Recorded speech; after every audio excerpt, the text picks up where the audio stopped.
Hello everyone, welcome back to this new episode of सुक्स talks. आज के episode में मैंने छोटी सी कोशिश की है हमारा पर्सपेक्टिव बदलने की। So hear me out. जब पहली बार उसे देखा, पहली बार पेट में तितली उड़ी और पहली बार प्यार हुआ, उस पल में मानो जो कुछ भी है बस वही है। ना कुछ दिखाई दे रहा था और ना कुछ सुनाई। तो क्या उसको ध्यान नहीं कहेंगे? या जब फोन टीवी में घुस जाते हो, मम्मी बगल में खड़ो कर आवाज लगाती हैं, वो भी सुनाई नहीं देता, तो क्या उसे टीवी में लगा ध्यान नहीं कहेंगे? तो फिर कैसे कहते हो कि मेडिटेशन नहीं होता, ध्यान नहीं लगता? जबकि बात असली ये है कि सही जगह पर नहीं लगता। ध्यान की बहुत सारी डेफिनेशंस है, लेकिन साधारण भाषा में अपना पूरा कंसंट्रेशन, बॉडी की सारी एनर्जी को किसी एक काम या ऑब्जेक्ट पर लगा देना ध्यान कहलाता है। लेकिन सवाल ये है कि अगर ध्यान इतनी आसानी से लग जाता है तो इसे इतनी इंपॉर्टेंट प्रैक्टिस क्यों कहते हैं? या क्यों आसन, प्राणायाम ये सब तामझाम करने पड़ते हैं? जवाब में ये समझो कि जब बॉल नीचे गिरती है तो उसमें कोई फोर्स नहीं लगाना पड़ता, क्योंकि अर्थ का नेचुरल ग्रेविटेशनल फोर्स उसे नीचे खींच लेता है। लेकिन अगर बॉल को ऊपर की तरफ फेंकना हो तो एफर्ट लगेगा। इसी तरह से मन का एक नेचर है, वो हर काम जो आपको ग्रोथ देता है उसके लिए एक्स्ट्रा एफर्ट करना पड़ता है, जैसे डिसिप्लिन, कंसिस्टेंसी, डेडिकेशन और सेक्रीफाइसेस। पर जैसे ही थोड़ा भी एफर्ट लूज हुआ, वही मन आपको भटकाकर नीचे खींच लेगा। इसीलिए गुरुओं ने माना कि जो लोग बिना यम, नियम, आसन, प्राणायाम के सीधे ध्यान लगाने की कोशिश करते हैं, वो शायद कुछ देर के लिए ध्यान लगा तो लेते हैं, लेकिन ना उसमें टिक पाते हैं और ना उसे झेल पाते हैं। क्योंकि ध्यान से ऐसी शक्तियां मिल सकती हैं जो आज तक हम लोगों ने शक्तिमान से लेकर मार्वल्स मूवीज में ही देखी हैं।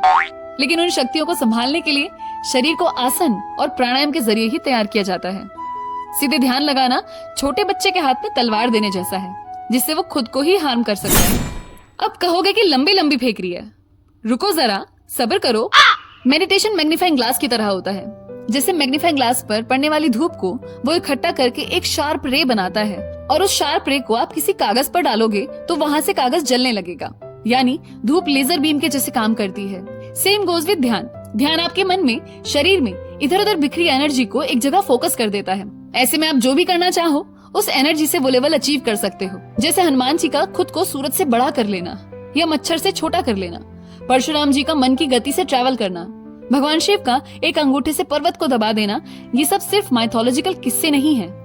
इन्हें योग साधना से मिलने वाली अष्ट सिद्धि यानी 8 सिद्धियां कहा जाता है, जो ध्यान से ही एक साधक अपने अंदर जगा सकता है। ये सच है कि ध्यान के जरिए आप अपना बीता हुआ कल और आने वाला पल सब देख सकते हो। ध्यान बहुत तरह का होता है। ज्योति ध्यान, बिंदु ध्यान, किसी तरह की साउंड पर मेडिटेट करना, चक्रों पर ध्यान।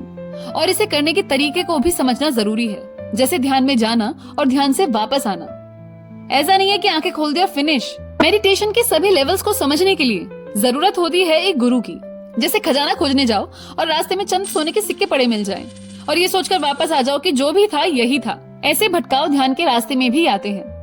कभी कभी ऐसे डिवाइन इंटरवेंशंस और एक्सपीरियंसेस होते हैं जिन्हें कोई भी मंजिल समझकर रुक सकता है। इसलिए एक गाइड की, गुरु की मदद से ही आप अपने टारगेट तक पहुंच सकते हो। ध्यान एक सीरियस मैटर है बॉस। आपने अक्सर सुना होगा, अच्छा सोचो अच्छा बनोगे, या प्रेग्नेंट लेडीज को अच्छी कहानियां बुक्स पढ़ने को दी जाती हैं जिससे बच्चे के भी वैसे ही कैरेक्टरिस्टिक्स बने। इसलिए नियम पार्ट में स्वाध्याय समझाया गया था। जब हम ध्यान लगाते हैं तो किसी भगवान या डिविनिटी को इमेजिन करते हैं। प्रेयर्स में भी हम उनसे उनके गुणों को मांगते हैं, और कुछ हद तक इसका फल मिल भी जाता है। पता है क्यों? क्योंकि इस इमेजिनेशन के साथ डेडिकेशन और ट्रस्ट जुड़ जाता है। तो जब आपको ये लगने लगे ना कि लाइफ में सब बिगड़ रहा है, हाथ में कुछ भी नहीं है, तब एक बात ध्यान रखना कि एक चीज है जो हमेशा आपके हाथ में है, वो है सरेंडर और आपका ट्रस्ट, जो आपको आज से बेहतर बनाता है। हालांकि जब मैं ये सब पढ़ रही थी तो मेरे मन में एक सवाल आया कि जो लोग नास्तिक यानी एथीस्ट होते हैं, वो लोग क्या करते हैं? क्या भगवान उनकी भी मदद करते हैं? फिर किसी ने ये समझाया कि ईश्वर को तुम्हारी पूजा पाठ की जरूरत नहीं है। वो चाहते हैं तुम्हारे मन की सादगी, प्योरिटी, और तुम्हारे अपने कर्मों को लेकर तुम्हारा डेडिकेशन। और ये भी समझाया कि discipline is the key, life के हर एस्पेक्ट में और स्पिरिचुअलिटी में भी। तो बस आज के लिए इतना ही। फिर मिलूंगी एक नई पुरानी सी बात के साथ। तब तक के लिए जिस पर भी बिलीव करते हो, उन्हें सुबह उठने के बाद ग्रेटिट्यूड और सोने से पहले थैंक यू बोलने की आदत से शुरू करते हैं। बाय।